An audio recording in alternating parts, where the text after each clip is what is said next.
반갑습니다. 탕자입니다. 이제 탕자의 요한계시록 15번째 시간이 되었습니다. 너무나도 부족한 저의 이 예언 연구를 지금까지 함께 해주시는 모든 분들께 감사드립니다. 여러분 모두와 그 가정에 하나님의 축복과 은혜가 더하여지시기를 간절히 기도드립니다. 진리를 사모하시는 여러분 모두에게 큰 축복이 있을 것입니다. 현재는 제 영상을 보시는 분이 채 10명도 되지 않지만 저는 북한과 관련한 그리고 각종 재난과 관련한 예언이 성취되는 그때에 지금보다 더 많은 분들이 저의 말을 들어주실 것을 믿습니다. 언젠가는 저의 이 의미 없어 보이는 외침이 간절히 진리를 찾아 헤매는 바로 당신에게 전하여질 것을 저는 믿습니다. 그럼 오늘의 연구를 시작해 보도록 하겠습니다. 여러분, 오늘 우리는 계시록 12장에 나오는 해를 입은 여인과 붉은 용의 전쟁에 대해서 연구를 할 것입니다. 지난 시간까지 우리는 전반부인 11장까지 모두 살펴보았고 이제 드디어 후반부의 시작인 것입니다. 즉 전반부인 11장까지는 7교회와 7인과 7나팔 등의 예언들을 통하여서 2000년 전에 요한 계시를 받은 시점부터 마지막 시대까지의 2000년간의 큰 그림을 우리는 살펴보았습니다.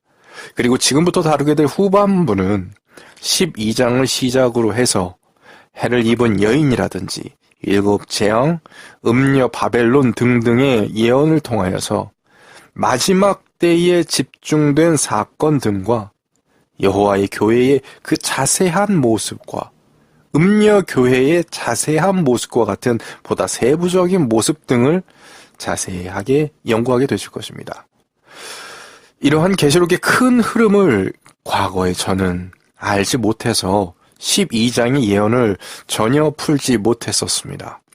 그냥 1장부터 쭉 시간의 흐름대로만 해석을 해서는 당연히 시간상으로 11장의 사건이 벌어지고 그 이후에 12장의 사건이 일어나는 것으로 단순하게 해석을 했던 것입니다.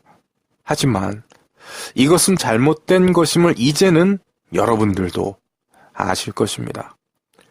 12장은 후반부의 시작답게 여호와의 교회의 모습과 성격을 그리고 배도한 교회의 모습과 성격을 자세히 설명을 해주고 있는 장입니다. 바로 해를 입은 여인의 모습이 구약과 신약에 걸친 여호와의 교회의 모습이며 붉은 용의 모습이 구약과 신약에 걸친 배도한 세상의 모습인 것입니다. 물론 저의 이러한 해석은 기존의 해석들과 배치가 됩니다. 기존의 해석들은 해를 입은 여인을 초대교회로 해석을 하는 경향이 강합니다. 하지만 여러분 너무 어렵게 생각지 마시고 우리가 이미 알고 있는 것을 토대로 한번 쉽게 생각해 봅시다. 초대교회가 예수님을 낳았습니까? 아니면 예수님이 초대교회를 낳았습니까? 해답은 아주 간단하죠.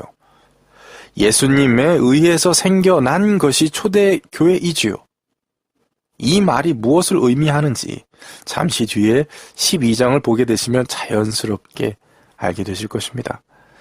그리고 이러한 모습들을 더 정확히 이해하기 위해서는 이전 예언 해석들과 구약의 지식을 가지고 있어야만 해석을 할 수가 있는 것입니다. 즉, 바로 전 장에서, 바로 전 시간에서 우리가 다루었던 두 증인의 예언 해석이 이번 장의 해석의 열쇠인 것입니다. 이렇듯 계시록은 너무나도 완벽하게 구성이 되어 있고 그 흐름이 너무나도 자연스러우며 예언의 성취는 무서울 정도로 정확합니다. 연구를 하면 할수록 정말 감탄을 금할 수가 없습니다. 이러한 저의 감탄과 놀라움이 더욱 계시록에 대한 확신을 하게 만들었고 그러한 확신으로 인해서 북한에 불이 떨어질 것을 예측할 수가 있었던 것입니다. 그 북한에 대한 자세한 내용은 앞으로 이어질 탕자의 요한계시록 19편에서 아주 상세하게 알려드리도록 하겠습니다. 그런데 지금까지 저의 요한계시록 예언 연구를 함께 해오셨으면 아시겠지만 모든 계시록의 내용들이 앞의 내용을 풀지 못하면 뒤의 내용을 풀지 못하는 구조로 상호 연관되어 있으며 또한 구약의 내용을 모르면 해석할 수 없는 구조로 되어 있기 때문에 지금과 같이 차근차근 순서대로 예언 연구를 하지 않고서 19편만을 갑자기 접하신다면 아마도 내용의 그 절반도 이해 못하실 가능성이 큽니다. 그렇기 때문에 제가 이렇게 많은 시간을 들여서 여러 개의 영상을 만들며 차근차근 요한계시록 예언을 설명하고 있는 것입니다. 그런데 정말 다행인 것은 이 모든 예언이 향하는 그 진리는 굉장히 복잡하고 굉장히 어려운 것이 아니라 너무나도 단순하다는 것입니다. 그것은 바로 회개하라라는 것입니다. 여러분, 지금 우리가 하고 있는 이 짧지 않은 시간의 예언 연구는 결국 우리에게 회개하라고 외치고 있는 것입니다. 긴 시간의 강의와 연구를 통해서 계속 말하고 있는 것은 무언가 특별한 것이 아니라 바로 2000년 전 예수님이 외치셨고 그 이전부터 선지자들이 계속 외쳐왔던 회개하라 라는 것입니다. 이것 말고 무언가 특별한 것을 저에게서 기대하지 마십시오. 저는 아는 것이 오직 이것밖에 없습니다. 회개해야 될 때입니다. 천국이 가까이 왔습니다. 여러분, 성경을 모두 알고 회개하지 않는 사람과 성경은 잘 모르지만 회개하는 사람 중에 누가 더 낫습니까? 당연히 성경과 예언을 몰라도 회개하는 사람이 낫습니다.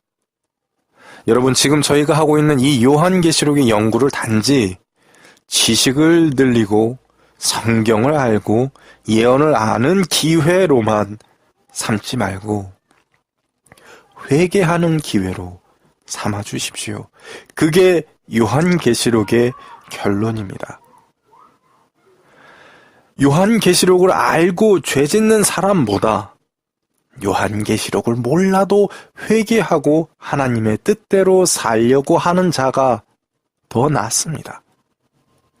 그것을 잊지 말고 12장을 함께 보도록 하겠습니다. 하늘에 큰 이적이 보이니 해를 입은 한 여자가 있는데 그 발 아래는 달이 있고 그 머리에는 12별의 멸관을 썼더라. 이 여자가 아이를 베어 해산하게 되매 아파서 애써 부르짖더라.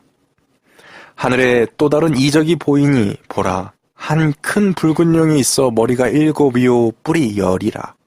그 여러 머리에 7 멸관이 있는데 그 꼬리가 하늘 별 3분의 1을 끌어다가 땅에 던지더라.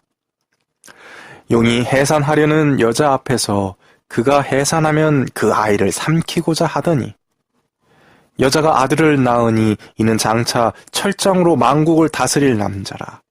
그 아이를 하나님 앞과 그 보좌 앞으로 올려가더라.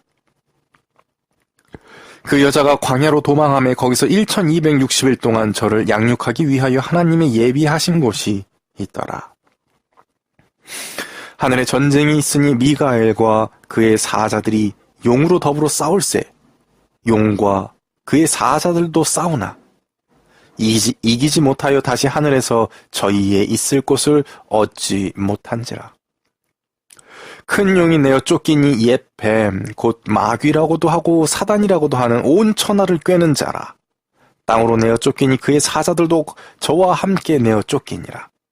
내가 또 들으니 하늘에 큰 음성이 있어 가로되 이제 우리 하나님의 구원과 능력과 나라와 또 그의 그리스도의 권세가 이루었으니 우리 형제들을 참소하던 자, 곧 우리 하나님 앞에서 밤낮 참소하던 자가 쫓겨났고 또 여러 형제가 우리 어린 양의 피와 자기의 증거하는 말을 인하여 저를 이기었으니 그들은 죽기까지 자기 생명을 아끼지 아니하였도다. 그러므로 하늘과 그 가운데 거하는 자들은 즐거워라, 즐거워하라. 그러나 땅과 바다는 화 있을진저 이는 마귀가 자기의 때가 얼마 못된 줄을 알므로 크게 분내어 너희에게 내려갔음이라 하더라. 용이 자기가 땅으로 내어 쫓긴 것을 보고 남자를 낳은 여자를 핍박하는지라. 그 여자가 큰 독수리의 두 날개를 받아 광야 자기 곳으로 날아가 거기서 그 뱀의 낯을 피하여 한 때와 두 때와 반 때를 양육받으매 여자의 뒤에서 뱀이 그 입으로 물을 강같이 토하여 여자를 물에 떠내려 가게 하려 하되 땅이 여자를 도와 그 입을 벌려 용의 입에서 토한 강물을 삼키니 용이 여자에게 분노하여 돌아가서 그 여자의 남은 자손 곧 하나님의 계명을 지키며 예수의 증거를 가진 자들로 더불어 싸우려고 바다 모래 위에 섰더라. 계시록 12장 1절로 17절. 용과 여자의 싸움을 보여주고 있습니다. 용은 나쁜 편이고 여자는 선한 편이라는 건 굳이 설명이 필요 없을 듯 합니다. 당연한 것 가지고 굳이 힘 뺄 필요는 없겠지요. 여러분, 쉬운 것부터 보자면 여기서도 1260일이 나옵니다. 우리가 이미 배운 그 1260일 맞습니다. 작은 책과 두 증인 예언 등을 통해서 우리가 알게 된 적그리스도인 로마 교황청이 누리게 되는 그 기간인 1260년을 언급하는 것입니다. 참고로 요한계시록에서는 이 기간이 3년 반 혹은 42달 혹은 1260일 등의 서로 달라 보이는 명칭으로 5차례 언급이 되는데 모두 같은 의미입니다. 해를 입은 여인으로 상징되는 그 구약과 신약을 아우르는 여호와의 교회를 통해 드디어 예수님께서 이 세상에 태어나시고 그러한 여호와의 교회가 적그리스도인 교황청에 의해 1260년간 광야와도 같은 곳에서 숨어 지내게 되는 모습을 그리고 있습니다. 그런데 실제 역사에서도 그러했지요. 오직 성경의 진리만을 따르며 교황청이 만든 교리를 거부하던 왈덴스인들은 알프스 산속 깊은 곳에 숨어서 성경 진리를 지켜내었고 그러다가 죽어갔습니다. 이렇듯 인간이 만든 교리를 거부하고 오직 여호와의 뜻을 따르던 이들이 극심하게 고통받던 기간이 바로 1260년의 교황청 기간이었던 것입니다. 다시 말해서 3년 반, 한때, 두때, 반때, 42달, 아니면 1260일 등등은 모두 표현만 다를 뿐이지 다 같은 것입니다. 그런데 이 중요한 1260년에 대해서, 즉 3년 반에 대해서 7년 환난이다라고 이야기하는 미래주의적 해석가들은 이 동일한 기간들을 그때그때 다르게 해석을 합니다. 하지만 여러분, 성경은 상호 연결이 되어 있고 두서없이 대충 쓰여진 책이 아니라는 것을 이제는 여러분도 아실 것입니다.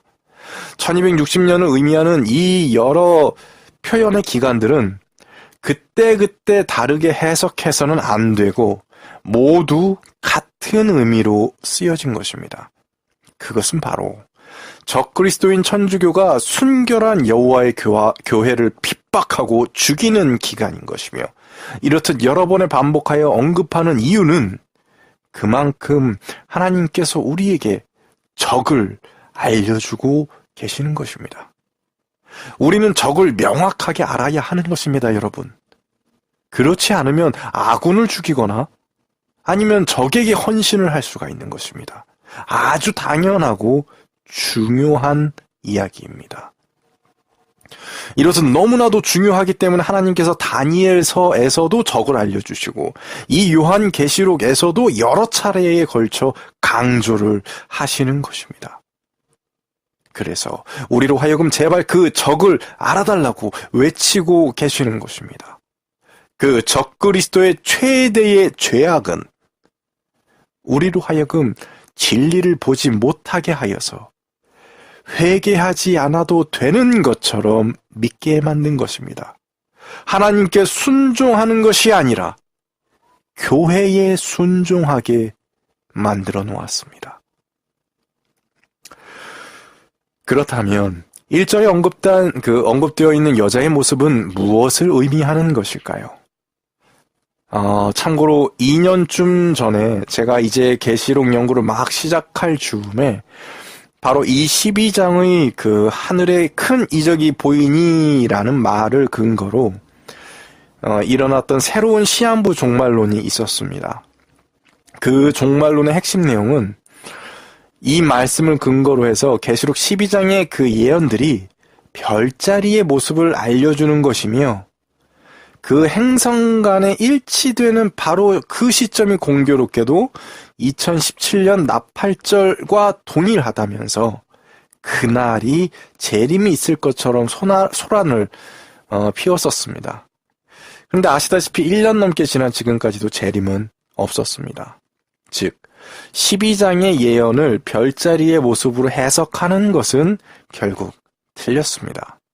여러분, 이것은 별자리가 아니라 바로 여호와의 교회의 참된 모습을 상징적으로 표현하는 것입니다.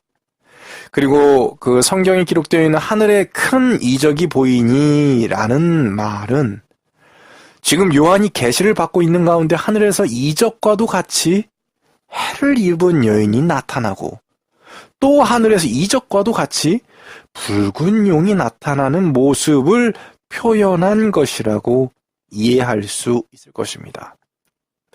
요한이 살았던 2000년 전엔 밤하늘에 그저 폭죽만 터트려도 이적이라고 보았을 만한 그런 시대입니다. 즉, 그 계시가 보여지는 모습이 이적과 같았다라는 말이지 그 예언이 이적이라고 보기는 어렵습니다. 왜냐하면 요한계시록의 예언 모두가 이적이다라고 할 만큼 기이한 일들이니까요. 우선 이 12장은 후반부의 시작으로서 여호와의 교회와 세상과의 싸움을 보여주고 있는 것입니다. 바로 하늘과 세상의 싸움이자 진리와 거짓의 싸움이고 예수님과 사탄의 싸움인 것입니다. 여호와의 교회의 모습은 해를 입은 여인으로서 순결함과 진리, 거룩함을 상징적으로 보여주는 것이고 붉은 용은 사탄과 마귀, 악마로 가득 찬 이 세상을 뜻하는 것입니다. 그 모습을 조금 더 자세히 들여다보자면 여인의 특징이 해를 입었고 12별이 있는 면류관을 썼으며 그 발 아래는 달이 있다고 합니다.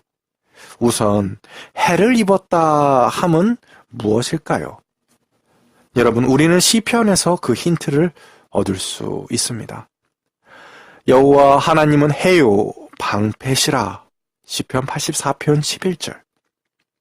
주의 말씀은 내 발의 등이요 내 길의 빛이니이다.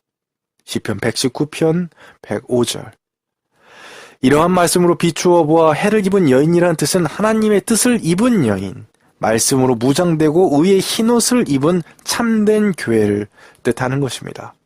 그런데 여러분, 이 여인의 모습이 우리가 이전 시간에 그 7교회 예언을 연구할 때에 반복적으로 들었던 이긴 자의 모습과 같다는 것을 느끼십니까? 이긴 자의 모습이 어떠하였습니까? 의의 흰옷을 입고 면류관을 또 주신다고 하셨죠. 마찬가지로 이 여인 또한 의의 옷을 입고 면류관을 쓰고 있는 승리한 교회의 모습을 보여주고 있는 것입니다. 그런데 달을 밟고 있다라는 것은 무엇을 의미하는 것일까요? 성경상에서 달이 의미하는 것은 무엇일까요? 성경을 보시겠습니다. 또 궁창의 확실한 증인 달같이 영원히 경고케 되리라. 시편 89편 37절. 여호와께서 달로 절기를 정하시며 해는 그 지는 것을 알도다. 시편 104편 19절. 바로 성경상에서 달은 증인이며 절기의 기준이 되는 것입니다. 즉 여인이 달을 밟고 서 있다는 것은 그 여호와의 증거 위에 있다는 의미이며 여호와의 절기의 기준을 그 바탕으로 한다는 것을 의미하는 것입니다. 여러분, 여호와의 참 교회의 모습이 달을 밟고 있다는 의미를 절대 가벼이 넘기지 말아주십시오. 하지만 너무 많은 논란의 빌미를 제공하지 않기 위해서 예언 해석에 있어서 가급적 절기에 대해서는 언급을 피하려고 하였었지만 너무도 중요한 개념이기에 짧게만 말씀을 드리도록 하겠습니다. 여러분 모두 카이로스라는 말을 교회에서 많이 들어보셨을 것입니다. 지금의 이 시대는 카이로스라는 말을 굉장히 중요한 개념으로 가르치면서도 정작 그 의미는 제대로 알려주지 않습니다.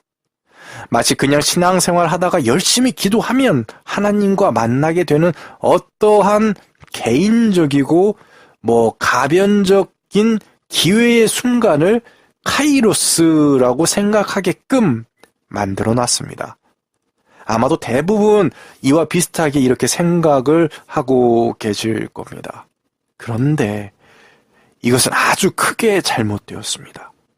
우선 카이로스라는 헬라어는 기회의 신이라는 뜻의 이방신 이름이기도 하며 원문상의 히브리어로는 이것을 모에딤이라고 하고 이것은 모에드라는 말의 복수형입니다. 즉 카이로스라는 말의 원래 뜻은 모에드라는 말입니다. 그렇다면 모에드는 무슨 말인가 하면 영어로 시즌이라고 하기도 하고 우리말로 정한 때, 절기라는 뜻입니다. 그러니까 카이로스가 곧 절기입니다. 그런데 지금의 시대는 마치 그냥 열심히 기도하고 하다 보면 어느 순간 하나님을 만나게 되고 성령님을 체험하게 되는데 바로 그 순간이 카이로스의 순간인 양 진실을 뒤바꿔 놓았습니다. 카이로스라는 말의 뜻 그대로 기회의 신의 모습처럼 언제 올지 모를 가변적인 카이로스의 그 순간, 그 기회를 잡고 내 것으로 만들어야 할 것처럼 만들어 놓은 것입니다. 하지만 이것은 거짓입니다. 여러분, 우리는 율법주의에 대해서 굉장히 부정적으로 가르치는 세상에 살고 있기 때문에 절기에 대해서도 자연스럽게 부정적인 프레임 속에 갇혀 있습니다. 그런데 여러분, 성경상에 없는 인간이 만든 사순절, 부활절, 성탄절 등 이런 것들도 모두 절기입니다. 이것들은 로마 교황청에서 만들어서 지금까지 이어져 온 인간이 만든 절기입니다. 여러분, 인간이 만든 절기는 괜찮고 하나님이 영원히 지키라 하셨던 절기를 지키는 것은 잘못된 것입니까? 아닙니다. 신약의 시대가 되어서 제사의 제도가 사라진 것이지 그 절기의 날짜가 사라진 것이 아닙니다. 제발 기성교회의 거짓말에서 벗어나십시오. 진정한 모에드는 가변적인 것이 아니라 말 그대로 정한 때를 의미하는 것이고 이 정한 때는 인간이 정하는 것이 아니라 하나님이 이미 정해놓으셨습니다. 그런데 지금의 이 시대는 자꾸만 하나님이 정한 시간은 버리고 인간이 정한 시간만을 주장합니다. 성경상에서 안식일에 대하여 부정적으로 말하는 것은 그 날을 지키는 형식적인 문제를 비판하는 것인데 마치 성경에서 그 날짜를 부정하고 있는 것처럼 교묘히 거짓을 섞어서 우리를 속이고 있습니다. 여러분, 초대교회 모두 안식일을 지켰고 유월절과 장막절 같은 절기도 모두 지켰습니다. 다만 제사가 사라졌을 뿐입니다. 아니, 이것은 마치 그 생일 파티가 너무 지나쳐라고 생일 파티가 지나치게 과하고 사치스럽다고 그 내용을 비판하자 아이의 생일의 날짜를 바꿔버리는 어처구니 없는 일과도 같은 것입니다. 이게 이해가 되십니까? 하고 싶은 말은 너무나 많지만 절기를 너무 강조하게 되면 안상홍 증인회와 같은 이단 취급을 받을 수 있기 때문에 이 정도로만 줄이겠습니다. 다만 성경상에서의 성도를 괴롭히는 자가 때와 법을 바꿀 것을 예언하였음을 우리는 이미 이전 시간에 보았지요. 그러니 제발 달의 의미를, 그리고 해를 입은 여인이 달 위에 서 있다는 의미를 가벼이 여기지 말아 주십시오. 그 다음으로 넘어가겠습니다. 여러분, 바로 이 해를 입은 여인이 해산을 하는 모습이 나옵니다. 그리고 뒤이어 5절에서 그 아들이 장차 철장으로 만국을 다스릴 자며 하나님 앞에 올라간다라고 되어 있습니다. 의심의 여지 없는 예수님을 상징하는 표현들이지요. 그래서 3절과 4절에 사탄의 세력이 예수님의 탄생을 막기 위해 애쓰는 모습이 그려지고 있는데, 이것은 예수님이 탄생 시에 헤롯이 베들레헴의 아이를 모두 죽였던 바로 그 사건을 기억나게 합니다. 그리고 4절에서 언급되는 하늘 별 3분의 1을 땅에 던지더라 라는 표현은 7절부터 이어지는 사탄과의 전쟁의 모습을 통하여서 더 자세히 알 수가 있는데, 이것이 의미하는 것은 바로 하늘에 있던 천사 3분의 1을 사탄이 깨어내어 하나님께 배도하게 하여서 대적하게 하고, 7절에서 말하는 것과 같이 결국에 미가엘과 싸우는 상황이 일어나게 되는 것입니다. 바로 이러한 하늘에 있다가 여호와께 대적하여 땅으로 쫓겨난 하늘의 별들이 지금 이 세상에서의 귀신, 마귀, 사탄, 악령들인 것입니다. 즉 여러분, 여호와 하나님께서 악을 창조하신 것이 아니라 여호와를 떠난 천사가 악이 된 것입니다. 이러한 사실을 세상은 가리고 있습니다.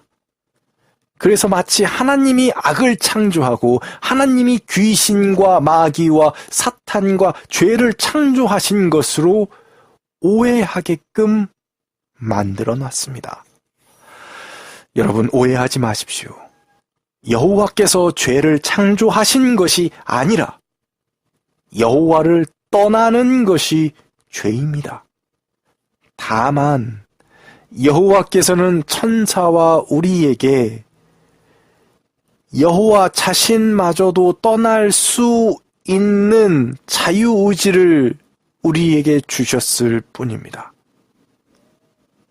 그 자유의지를 악용해서 한때 천국에서 아주 높은 자리까지 있던 천사였으면서도 하나님을 떠나기로 선택하여서 루시퍼가 바로 타천사, 타락천사가 된 것이고, 그 자유의지를 악용하여서 아담과 하와가 여호와를 배신하는 용도로 써서 우리가 지금의 타락한 세상에 살고 있는 것입니다. 여러분, 진정한 자유의 의미는 권한과 능력의 증대가 아니라 죄를 범할 수 있음에도 죄 짓지 않는 것이 진정한 자유입니다. 그런데 이 시대는 자유라는 용어를 아주 뒤바꿔 놓았지요. 이렇듯 하늘에 있던 천사가 하나님을 배신하여서 하늘 전쟁을 일으키고 결국 땅으로 쫓겨나게 되는 모습을 9절부터 그려주고 있는 것입니다. 이 모습을 통하여 왜 마귀와 사탄과 악령이 그렇게도 우리 인간을 괴롭히는지를 알 수 있게 되는 것입니다. 그들은 특히나 여호와를 경외하는 자들을 싫어하고 자신들의 뜻대로 움직이는 자들에게는 권세를 주는 것입니다. 그렇기 때문에 진정 여호와를 경외하는 자는 이 땅에서 고통받을 수밖에 없는 것이고, 우리는 이러한 세상에서 성공하고 득세하는 자들을 결코 부러워해서는 안 되는 것입니다. 바로 이러한 커다란 영적 전쟁의 흐름을 계시록 후반부의 시작인 바로 이 12장에서 마치 조감도와도 같이 상징들을 이용하여서 이해하기 쉽도록 우리에게 알려주고 있는 것입니다. 그런데 15절과 16절에 쉽게 이해가 되지 않는 내용이 나옵니다. 바로 물을 강같이 토하여 여자를 떠내려가게 하려 한다라는 내용인데, 너무도 감사하게도 계시록 안에서 이 물이 의미하는 바가 무엇인지 정확하게 알려주고 계십니다. 또 천사가 내게 말하되 네가 본 바 음녀에 앉은 물은 백성과 무리와 열국과 방언들이니라. 계시록 17장 15절. 바로 물은 사람들과 나라들과 여러 문화들이라고 말씀하고 계십니다. 즉 이것을 종합하여서 해석을 하자면 15절과 16절에 나오는 여자의 뒤에서 뱀이 그 입으로 물을 강같이 토하여 여자를 물에 떠내려가게 하려 하되 땅이 여자를 도와 그 입을 벌려 용의 입에서 토한 강물을 삼키니 라는 말은 교황청이 자신의 권세와 세력을 이용해서 수많은 군사와 용병들을 이용하여 교회의 뜻에 반대하는 이들을 핍박하고 죽여 없애려 한다는 뜻입니다. 실제로 그리하였지요. 교황청은 무수히 많은 종교개혁가들을 죽이고 왈덴스인들을 몰살시키고 성경을 가지고만 있어도 불태워 죽였지요. 하지만 그들은 진리를 지키는 이들을 모두 없애지 못했습니다. 그래서 지금 이렇듯 진리의 빛이 이어져 오게 된 것입니다. 이것을 16절에서 땅이 여자를 도와 강물을 삼킨다는 표현이 나오는데, 저는 이것이 너무나도 적합한 표현이라고 생각하는 것이 바로 가장 교황청의 핍박이 거세지던 시기에 이슬람 세력이 커져서 십자군 전쟁 등으로 종교개혁가들이 핍박을 피할 수 있게 되고 종교개혁 세력을 향하던 군대가 발길을 돌려야 하는 일들이 벌어졌기 때문입니다. 그 바닥이 없는 구덩이라는 뜻의 무적행 세력으로 해석된 이슬람 세력 때문에 종교개혁 세력의 숨통이 트인 것입니다. 성경의 예언이 아주 정확하게 들어맞은 것이지요. 그리고 이 물에 대한 상징적 표현을 이해하면 마지막 구절인 17절에서 바다 모래 위에 섰더라 라는 아주 재미있는 모습이 그려지고 있는데, 이것도 함께 해석이 되는 것입니다. 여기서 바다는 우리가 이미 공부한 대로 물은 사람과 국가와 문화 등을 의미하고 있으니까 엄청나게 많은 사람과 나라들과 문화들의 집합체임을 알 수가 있고, 또 모래 위라는 것은 금방 허물어지는 것이죠. 그런데 마태복음 7장에서는 우리에게 이것에 대해서 명확하게 알려주고 계십니다. 나의 이 말을 듣고 행치 아니하는 자는 그 집을 모래 위에 지은 어리석은 사람 같으리니. 마태복음 7장 26절. 즉 이것들을 종합하여 보자면 계시록 17절에 나오는 바다 모래 위에 서 있는 용이라는 것은 여호와의 계명을 지키지 않고 말씀을 행하지 않는 엄청나게 많은 사람들과 국가들과 문화들이라는 뜻입니다. 그러면 우리는 이것을 알았다면 이에 반대로 하면 되겠지요. 여호와의 계명을 지키고 말씀을 행하고 엄청난 사람과 국가들과 문화들을 따르지 말아야 하는 것입니다. 다시 말해서 국가라는 것에 매몰되어서 국가주의나 국수주의나 애국주의 등에 함몰되어서는 안 되며, 문화라는 것에 매몰되어서 화려한 것들이나 멋있는 것들이나 아름다워 보이는 것들에 현혹되지 말아야 하는 것이며, 많은 사람의 소리에 매몰되어서 남들 사는 대로 살고 대중이 말하는 대로 행동하고 TV나 각종 매체에서 말하는 것에 세뇌되어서는 안 되는 것입니다. 오직 계명을 지키며 여호와의 말씀대로 행하면 되는 것입니다. 단순하지요. 아주 단순합니다. 결코 복잡하지 않습니다. 하지만 어렵습니다. 매우 어렵습니다. 저는 아직도 실수와 좌절을 겪고 있습니다. 과거에 비하면야 비교가 안 될 정도로 상태가 나아졌지만 지금의 제 모습도 너무나 부족합니다. 그렇기 때문에 그래서 더더욱 부탁드립니다. 하루라도 빨리 회개하시길 부탁드립니다. 회개하는 그 날부터 아마 전쟁이 시작될 것입니다. 처음엔 너무 힘들지만 시간이 지날수록 나아집니다. 그리고 어느 정도 안정권에 들기 위해서는 많은 시간이 필요합니다. 초반엔 매 시간이 전쟁이었다면 그 주기가 점점 늘어나서 안정적인 영적 전투를 벌일 수 있게 되는 것입니다. 스킬도 늘어날 것이고 무기도 늘어날 것이고 전략도 늘어날 것입니다. 그래서 더 큰 영적 전쟁에도 임할 수가 있습니다. 그런데 그냥 살던 대로 산다면 물론 편하겠지요. 영적 전쟁을 포기하고 세상대로 살기로 했다면 사탄과 친구가 되는 것인데 사탄이 굳이 괴롭힐 이유가 없으니까요. 그런데 그렇게 살다가 어느 순간 재림이 임한다면 10처녀 비유에서 10처녀 중에 5처녀가 기름을 준비하지 못하여 잔치에 들어가지 못한 것과 같이 구원에 들어가지 못하게 됩니다.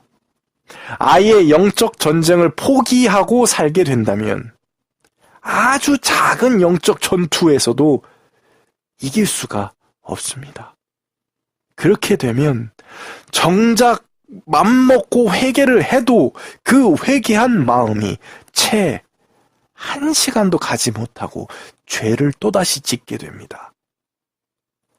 그 회개한 마음을 계속 유지시켜야 하는 것입니다. 그래서 훈련이 필요하고 시간이 필요합니다. 그렇기 때문에 하루라도 빨리 회개하시길 부탁드립니다. 그러나 입으로만 죄를 고백하는 것이 회개가 아니라 삶이 바뀌어야 진정한 회개라는 것을 모두 다 아실 것입니다. 간혹 뉴스에서 도박이나 마약 같은 일로 TV에 나와서 반성하고는 다시 방송 활동하는 연예인들을 종종 볼 수 있습니다. 여러분, 그 연예인이 만약 반성한다고 하고 또 도박하고 또 음주운전하고 또 마약하다 걸린다면 과연 여러분은 그 연예인의 반성이 진심이었다라고 믿을 수 있으시겠습니까? 반성했다면 삶이 바뀌어야 진정한 반성인 것입니다. 다시 말해서 회개했다면 삶이 바뀌어야 진정한 회개인 것입니다. 이러한 아주 단순한 진실을 제발 잊지 말아 주십시오. 지금까지 우리는 해를 입은 여인의 정체와 붉은 용의 정체 그리고 12장의 전체적인 흐름을 알아보았습니다. 이로써 12장에서 알려주고 있는 핵심적인 내용들은 모두 살펴본 것입니다. 그렇다면 이제 12장을 일단 다 훑어보았으니까 좀 여유를 가지고 12장의 내용에 좀 더 깊이 들어가서 붉은 용의 그 기이한 모습에 대해서 좀 더 자세히 한번 알아보도록 하겠습니다. 붉은 용의 모습이 어떠하였습니까? 3절에 말하기를 붉은 용의 모습이 머리가 7이요 뿔이 10이라 그 여러 머리에 7 면류관이 있는데 라고 되어 있습니다. 과거에 저는 이 기이한 모습을 전혀 이해할 수가 없었습니다. 그저 와 정말 괴물 같은 모습이구나 정도의 감상만 있었지 분석을 할 수는 없었습니다. 그런데 계시록 연구를 하고 나니까 너무도 명확하게 이 모습이 해석이 되었습니다.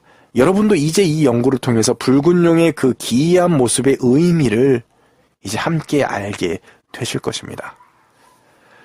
붉은 용의 모습을 해석하는 데 있어서 그 열쇠는 바로 우리가 전 시간에 연구하였던 두 증인 예언에서 발견할 수 있습니다. 두 증인이 바로 구약과 신약을 뜻하며 성경 그 자체를 의미한다고 우리는 알아본 바 있지요. 그 중에서도 특히 다니엘서와 요한계시록을 의미한다고 말씀을 드렸습니다. 바로 이 계시록 12장에 나오는 붉은 용이 다니엘서 7장에 나오는 짐승들의 모습을 합쳐 놓은 것입니다. 그렇기 때문에 우리는 이 붉은 용의 정체를 정확히 알기 위해서 다니엘서를 잠시 볼 필요가 있습니다. 우선 다니엘서에는 여러 가지 예언들이 들어있는데 이번 시간에 우리는 그 중에서도 다니엘서 2장에 나오는 신상에 대한 예언에 집중을 하여서 다니엘서 7장의 짐승들의 예언까지도 이제 함께 보도록 하겠습니다. 그리고 다음 시간에는 이제 요한계시록 16편, 요한계시록 그 13장을 다룰 때 다니엘서 7장을 더 깊이 보도록 하겠습니다. 우선 2장에 나오는 신상에 대한 예언은 다니엘 시대 이후로 지구 전체에 일어날 일을 아주 간략하게 상징을 통해서 예언해주고 있는 것입니다. 7장에 나오는 짐승들은 그 2장에 나온 신상 예언을 보다 더 자세히 풀어서 설명을 해주는 것입니다. 그렇다면 2장의 신상 예언은 어떠한 내용이었습니까? 아주 특이하고 놀라운 예언이었습니다. 시간 관계상 2장의 그 전반적인 배경이라든지 앞부분의 그 내용을 그 내용만 요약하여서 설명을 하자면 이스라엘을 점령한 패권국이었던 바벨론의 느부갓네살 왕이 어느 날 꿈을 꾸고서는 정작 그 꿈을 자신이 기억을 못해서 전국에 있는 점장이와 술사 등등을 불러서 내가 꾼 꿈을 맞춰라 라는 아주 황당한 지시를 합니다. 그랬더니 당연히 당시 점쟁이나 술사들이 왕이시여 꿈을 알려주시면 해석해 드리겠습니다 라고 아주 당연한 말을 합니다. 그랬더니 왕이 결국 화가 나서 내가 꾼 꿈을 맞추지도 못하는 술객과 점장이 등을 모두 죽여버리라 라고 합니다. 황당한 일이죠. 자기가 꾼 꿈을 맞춰보라니 이런 일이 어디 있습니까? 어찌되었든 이는 웃지 못할 일에 다니엘도 휘말려서 죽게 되자 다니엘이 왕에게 나아가서 시간을 좀 달라고 하고 친구들과 이제 함께 기도를 통해서 하나님으로부터 그 해답을 얻게 됩니다.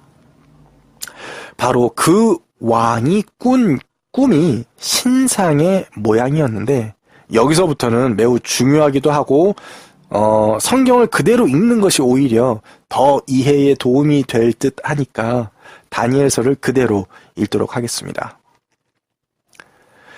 왕이여, 왕이 침상에 나아가서 장래일을 생각하실 때에 은밀한 것을 나타내시는 이가 장래일을 왕에게 알게 하셨사오며 내가 이 은밀한 것을 나타내심은 내 지혜가 다른 인생보다 나은 것이 아니라 오직 그 해석을 왕에게 알려서 왕의 마음으로 생각하던 것을 왕으로 알게 하려 하심이니이다. 왕이여, 왕이 큰 신상을 보셨나이다. 그 신상이 왕의 앞에 섰는데 크고 광채가 특심하며 그 모양이 심히 두려우니 그 우상의 머리는 정금이요 가슴과 팔들은 은이요 배와 넓적다리는 노시요 그 종아리는 철이요 그 발은 얼마는 철이요 얼마는 진흙이었나이다.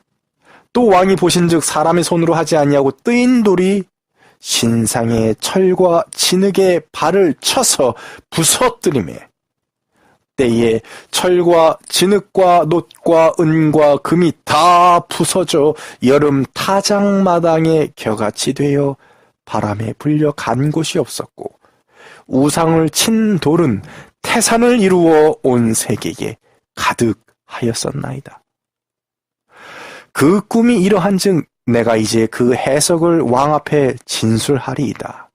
왕이여, 왕은 열왕의 왕이시라.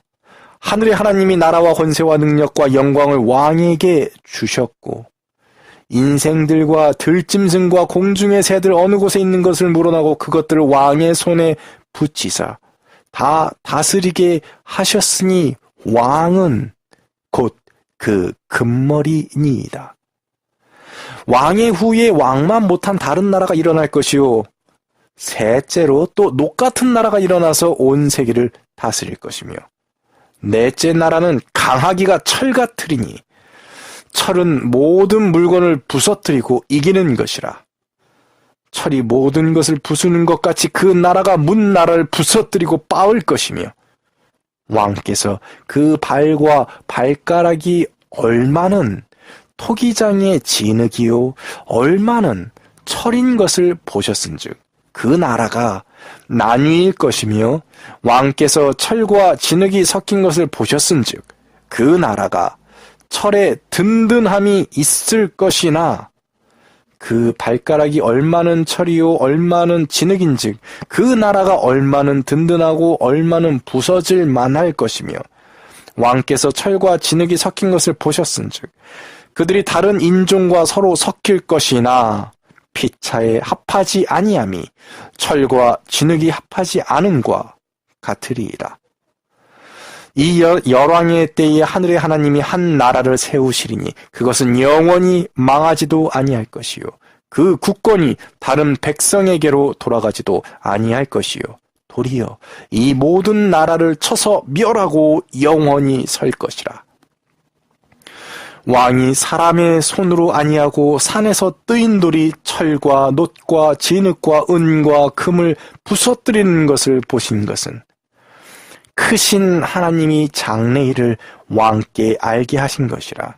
이 꿈이 참되고 이 해석이 확실하니이다. 이에 느부갓네살 왕이 엎드려 다니엘에게 절하고 명하여 예물과 향품을 그에게 드리게 하니라. 다니엘서 2장 29절로 46절. 다니엘이 너무도 자세히 꿈을 묘사해주고 심지어 그 해석까지도 상세히 해주었기에 이 2장의 그 신상에 대한 해석은 계시록만큼 해석이 다양하지는 않습니다. 성경에 쓰인 대로 이 세상이 금, 은, 동, 철, 진흙 등의 시대를 거쳐 결국엔 하나님의 나라가 이 모든 인간이 만든 금, 은, 동, 철 등을 부셔버리고 영원할 것임을 보여주는 것입니다. 너무도 단순하지요. 아주 명백하지요. 그래서 아주 중요합니다. 이 2장의 신상 예언이 다니엘서와 요한계시록의 예언 해석에 있어서 가장 기본이 되는 조감도 혹은 목차나 개요와도 같은 역할을 하는 것입니다. 심지어 현재 우리는 이미 마지막 시대에 살고 있기 때문에 이 금, 은, 동, 철, 진흙의 나라들을 모두 그 이름까지도 그 시기까지도 알고 있는 것입니다. 금은 바벨론, 은은 페르시아, 동은 헬라, 철은 로마, 진흙과 철은 지금의 열국 시대입니다. 이것은 성경적으로만 근거가 있는 것이 아니라 실제 우리 지구의 역사와 일치합니다. 예수님 이후의 패권국의 역사적 흐름에 대하여서는 일곱 나팔 예언 연구에서 우리가 살펴본 바가 있었지요. 우선 성경상에서 설명하는 금은 성경에 아예 바벨론이라고 명시가 되어 있었지요. 또 은 또한 성경에 명시가 되어 있는데 페르시아입니다. 다니엘이 그 메데 페르시아 시대까지 총리를 하거든요. 그런데 정말 성경이 놀라운 것이 그 동의 나라, 노세 나라라고 되어 있는 역사적으로 페르시아를 정복한 헬라인데 그 헬라의 나라 이름까지도 다니엘서에 기록이 되어 있습니다. 여러분, 누구든지 페르시아라는 거대 제국이 언젠가는 무너질 것이다 라는 것까지는 예측할 수 있겠지만 자신이 죽고 난 자신의 사후 200여 년 이후에 패권을 잡을 나라 이름을 맞추는 게 가능한 일이겠습니까? 그런데 성경은 그것을 기록하고 있습니다. 정말 놀라운 일이지요. 그리고 추가적으로 바벨론을 무너뜨려서 메데페르시아 제국의 그 기틀을 마련한 것이 고레스라는 왕인데, 이것에 대하여서는 심지어 이미 예전에 성경은 그 고레스라는 이름마저도 예언해 놓았습니다. 여러분 정말 놀랍지 않습니까? 고레스라는 사람이 태어나기도 전에 고레스가 왕이 되어 성전을 회복시킬 것을 예언하였습니다. 페르시아가 무너지기 200여 년 전에 헬라라는 나라가 뒤를 이을 패권 국가가 될 것을 기록해 놓은 것입니다. 저는 초등학교 시절 이러한 예언을 간략하게나마 주일학교에서 이제 배우면서 이런 놀라운 하나님의 역사는 구약시대에 끝난 일인 것처럼 배웠습니다. 아마 지금도 그렇게 생각하시는 분들이 많을 겁니다. 그래서 저는 제가 살고 있는 이 시대에 표적이 없다라는 것에 굉장히 아쉬워했었습니다. 그런데 여러분, 그게 아니었습니다. 이 시대에도 표적이 넘쳐나고 예언이 살아있는 시대입니다. 심지어 지금의 우리가 살고 있는 이 마지막 시대는 오히려 과거보다 더 예언의 성취가 넘쳐나고 있습니다. 그 표적이 넘쳐나고 있는 것입니다. 여러분이 조금만이라도 세상을 버리고 하늘을 받아들일 자세를 갖는다면, 조금만이라도 진실의 눈을 뜬다면 그러한 것들이 너무나도 많이 보이실 것입니다. 성경은 살아있고 예언은 지금도 이루어지고 있습니다. 이렇듯 너무나도 명확하고 확실하게 다니엘서에 기록을 해주고 있기에 그저 다니엘서를 읽는 것만으로도 이 신상에 대한 해석은 끝이다라고 할 정도인데, 문제가 있습니다. 그것은 바로 그 노세 시대였던, 그 동해 시대였던 헬라 제국 이후의 해석에 있어서 사람들이 거짓을 섞기 시작한 것입니다. 그 거짓 중에 첫째로 너무나도 쉽게 그 정체가 드러나는 가장 큰 거짓이, 신상 예언에서 마지막에 등장해서 우상을 부서뜨리고 하나님의 나라를 불러오는 뜨인 돌이 이제 나오는데, 상당히 많은 교회에서 이 뜨인 돌을 초림 예수님으로 해석을 해버려서 이 다니엘서의 신상 예언이 이미 과거에 다 끝난 일인 것처럼 만들어 놓는 것입니다. 그래서 그들은 이미 예수님의 초림으로 우리는 복된 세상에 이미 살고 있으니까 한 번만 회개하면 구원을 받는 것이다. 그러므로 그렇게 열심히 회개할 필요는 없다라는 논리를 만든 것입니다. 여러분, 지금이 영원한 하나님의 나라입니까? 아닙니다. 우리는 지금도 살인과 거짓말과 음란함이 가득한 죄악된 세상에서 여전히 살고 있는 것입니다. 즉, 그들의 말은 거짓말입니다.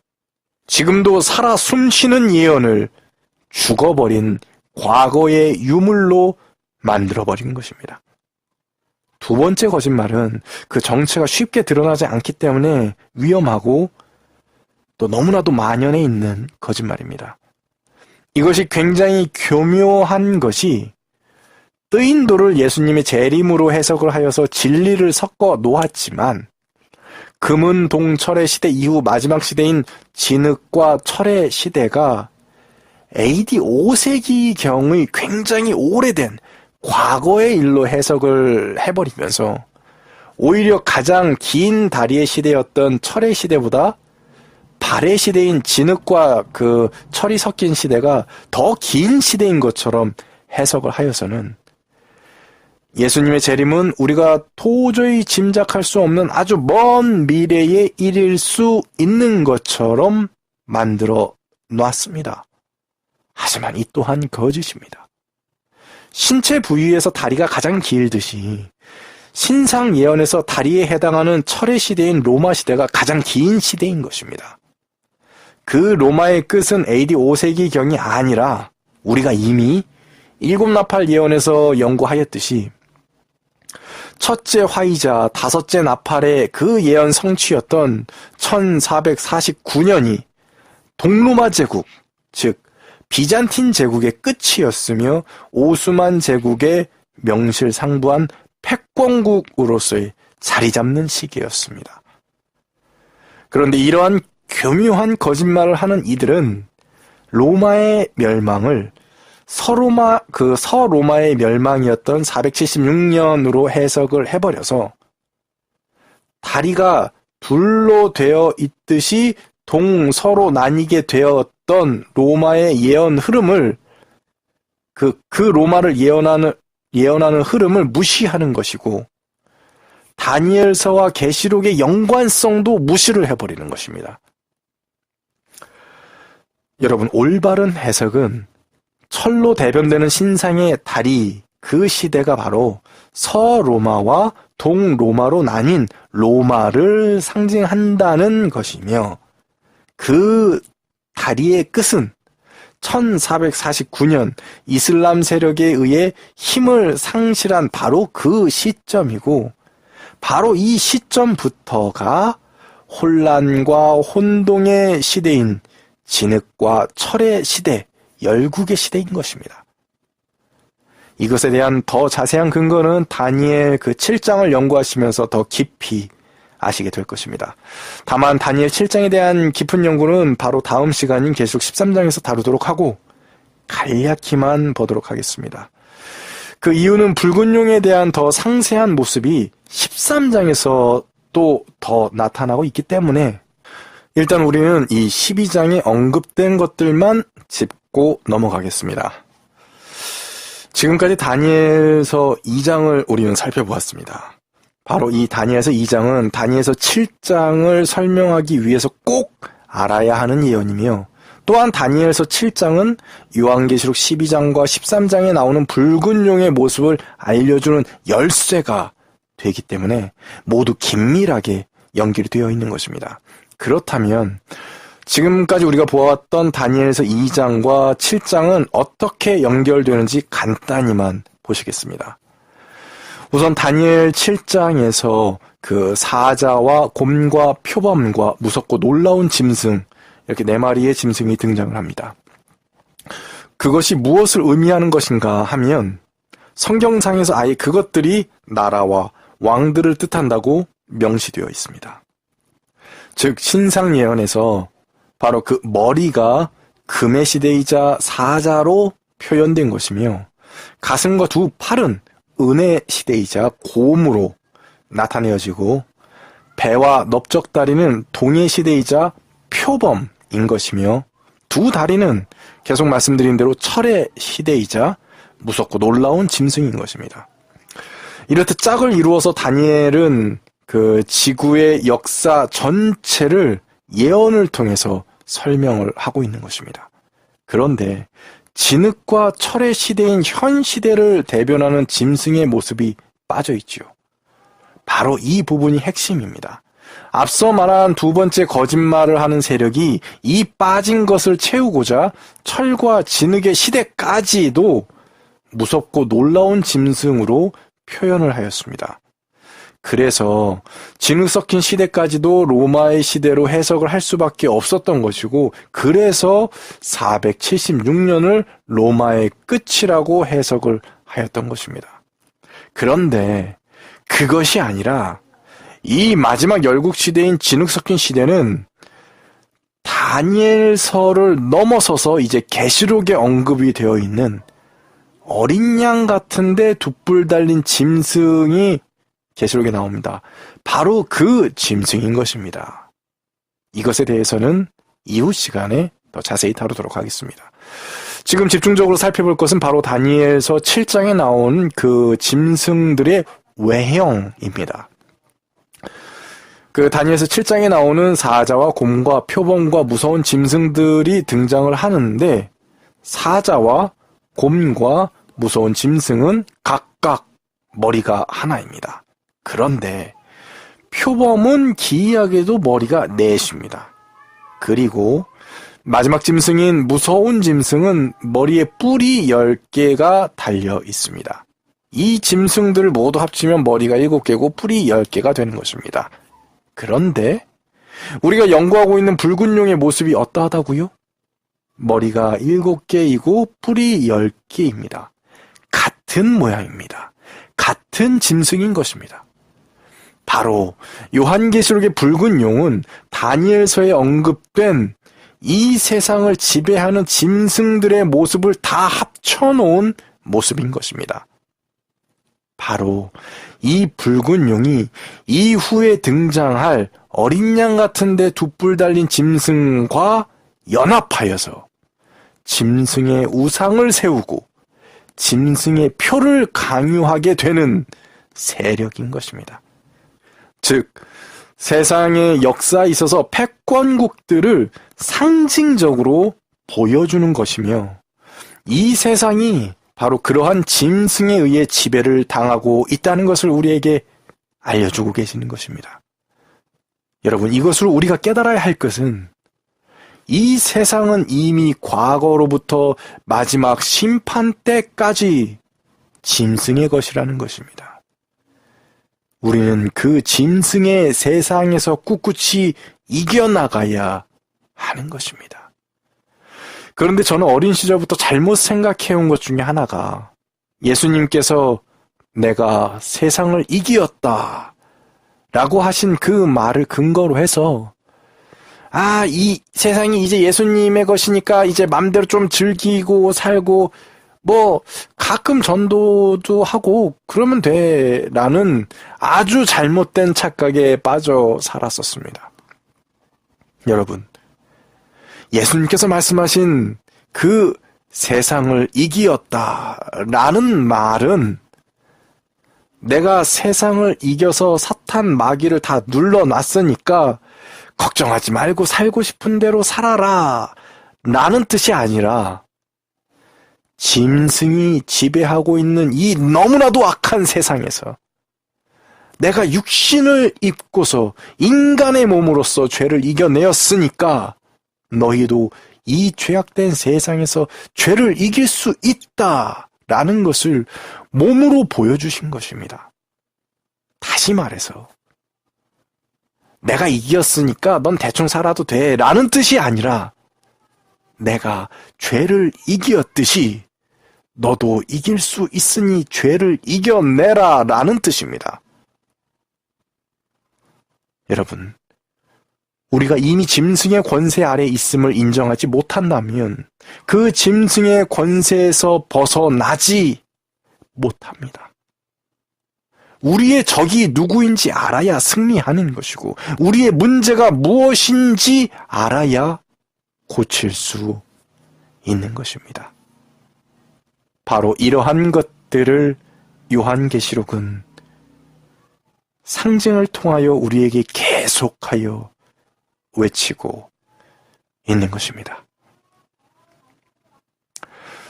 여러분, 다음 시간에는 계시록 13장과 함께 오늘 다 보지 못한 다니엘서 7장을 더 깊이 들여다 보도록 하겠습니다. 다음 시간에 뵙겠습니다. 적을 알고 승리하시는 하루하루 되시길 바랍니다.